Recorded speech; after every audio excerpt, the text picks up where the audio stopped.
Salut, après la convocation de Billon, du jeune maire Billon, le candidat malheureux à l'élection présidentielle Iodi prend la parole. Écoutez ce qu'il dit, on se retrouve derrière pour l'analyse.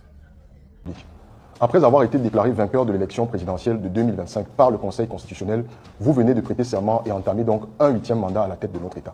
Si le processus électoral est désormais clos du point de vue juridique, les cœurs de millions de Camerounais continuent de saigner. Depuis 3 semaines, notre pays vit des manifestations qui voient s'enchaîner des morts et des dégâts matériels aussi insupportables qu'injustifiables. Les Camerounais sont divisés entre la volonté d'exercer leur droit à manifester pacifiquement et celle de conduire librement leurs activités économiques.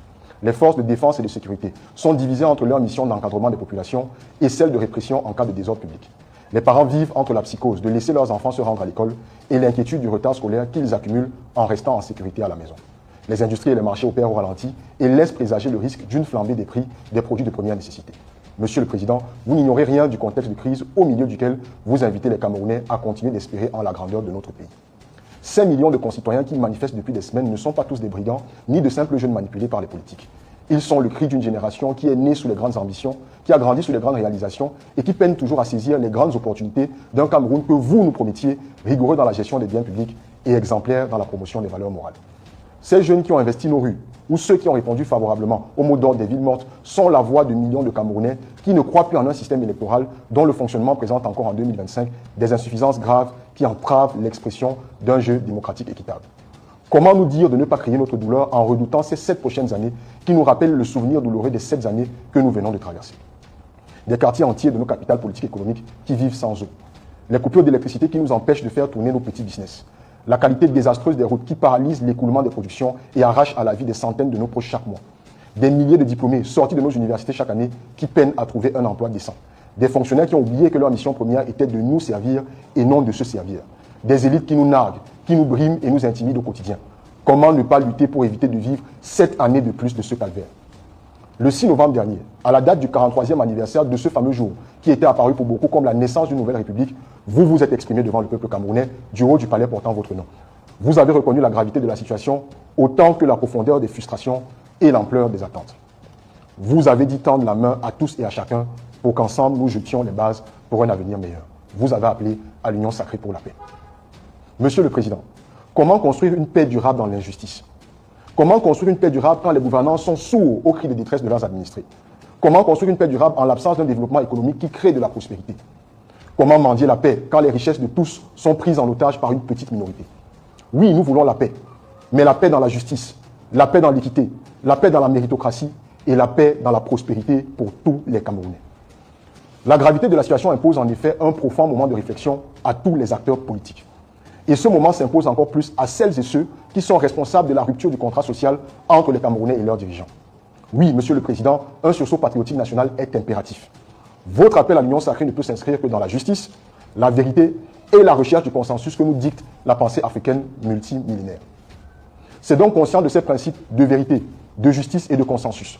Après avoir consulté le directoire du mouvement patriotique pour la prospérité du peuple, le MP3, ma formation politique, après m'être concerté avec nos alliés politiques, que nous prenons la décision, au regard de la gravité de la situation et en réponse à votre main tendue, de formuler une proposition de sortie de crise durable qui pourrait à terme mener notre pays vers le chaos. Monsieur le Président, seul un plan de refondation avec des objectifs clairs de court et de moyen terme peut sauver notre pays. Nous adressons donc au service de la présidence de la République et à votre attention le plan de refondation détaillé du Cameroun. Ce plan nous apparaît comme la voie d'apaisement par la construction d'un État qui repose sur la justice sociale et la prospérité partagée. Il s'articule en 10 grandes étapes. Premièrement, la libération immédiate et l'amnistie de tous les prisonniers politiques et d'opinion. Qu'il s'agisse des Camerounais arrêtés dans le cadre des contestations dans les régions du nord-ouest et du sud-ouest depuis 2016, qu'il s'agisse des marcheurs pacifiques de 2020 ou encore des manifestants de la crise post-électorale actuelle. Deuxièmement, l'ouverture d'un dialogue avec toutes les parties prenantes à l'union sacrée pour s'assurer d'un alignement des forces politiques et de la société civile sur les termes et objectifs de cette union à laquelle vous nous conviez. Troisièmement, la constitution d'un gouvernement d'union sacrée. Ce gouvernement devra prendre en compte l'équilibre des forces politiques et intégrer une forte présence des jeunes de moins de 50 ans et des femmes. Quatrièmement, la mise en place d'un dispositif coercitif de lutte contre la corruption et l'enrichissement illicite pour gouverner avec rigueur et transparence et afin de préserver les richesses nationales auxquelles servent l'épanouissement de tous les Camerounais. Cinquièmement, la révision consensuelle du code électoral avant la tenue de toute nouvelle élection. Sixièmement, la structuration et l'amorce d'un plan national de souveraineté pour assurer un développement économique et social qui se fonde sur l'exploitation durable de nos ressources naturelles. En 7, l'organisation des élections municipales et législatives sur la base du nouveau code électoral. En 8, l'ouverture de la conférence nationale inclusive pour refonder notre modèle institutionnel à partir de larges consultations menées à toutes les strates de l'État. 9e, la tenue d'un référendum pour adopter la nouvelle constitution et donner aux citoyens camerounais le plein pouvoir de décider de l'architecture de notre pays. Et enfin, en 10, la mise en place des institutions prévues par la nouvelle constitution. L'exécution efficace de ce plan de refondation de notre pays, qui aura donc associé tous les Camerounais de bonne volonté, acteurs politiques et de la société civile, sortira le Cameroun de ses crises multiples d'ici 2028 et propulsera notre pays sur une rampe de progrès et de prospérité partagée. Toute autre démarche non inclusive ne fera que repousser l'explosion inévitable de ce volcan qui gronde sous nos pas. Monsieur le Président de la République, que cette adresse vous parvienne. Que nos mots soient enfin entendus comme le cri de millions de Camerounais qui sont désespérés par une gouvernance qui n'a cessé de condamner notre avenir. Que le sacré soit véritablement au cœur de l'unification de notre pays. Que Dieu et les ancêtres veillent sur le Cameroun. Je vous remercie de votre attention. IOD, merci beaucoup. Déjà, Paul Biya ne doit rien faire de tout ce que tu proposes. Pas pour dire que c'est mauvais, mais pour dire que ce n'est pas dans ses habitudes. Sinon, il aurait pris quelques-uns et reconnaître à Maurice Kamto qui travaillait pour le bien des Camerounais. Mais il n'est pas dans cette logique-là. Paul Biya est dans une logique de soumission. C'est-à-dire, il faut que le peuple se soumette et par force. Donc, c'est ça la logique. La logique n'est pas de la sortie de crise. Non. On utilise les discours de sortie de crise, c'est du marchandage, au fait. C'est une façon de marchander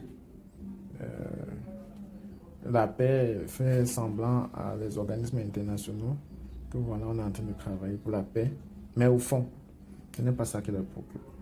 Mais j'aime un peu la démarche. J'aime la démarche. Tu refuses de t'inscrire dans la lignée de Cabral Libi et de Matomba et de Joshua aussi. Tu prends une autre lignée, mais la consistance, ça demande du cardio. Je vois sur les plateaux régulièrement maintenant des représentants, ce qui est déjà quelque chose de bien en soi, mais la durée est plus importante, leur formation est plus importante. C'est le moment de beaucoup plus faire des sorties pour former ta base militante. Parce que c'est ça qui va te porter haut. Les petits calculs cachés derrière l'élection qui arrivent, si dans ton équipe tu as plus de personnes qui ne visent que ça, aussitôt ils entrent en bureau de ta formation politique et voilà, ce serait très difficile pour toi d'être signifiant. Le fait que tu n'as refusé de coaliser avec Chiroman, ça a été quelque chose de vraiment de mauvais. Parce que tu es en train de prendre des initiatives maintenant isolées. Si quelque chose t'arrive, c'est toujours le peuple du changement qui va s'intéresser dans ton dossier. Donc, voilà pourquoi tu vois les Joshua aussi, les Kabalibi, les Matomba sont tranquilles. Parce que la voie qu'ils ont choisie, ils ne peuvent pas avoir les ennuis, les embauches, ils ne peuvent pas, ni eux ni les militants.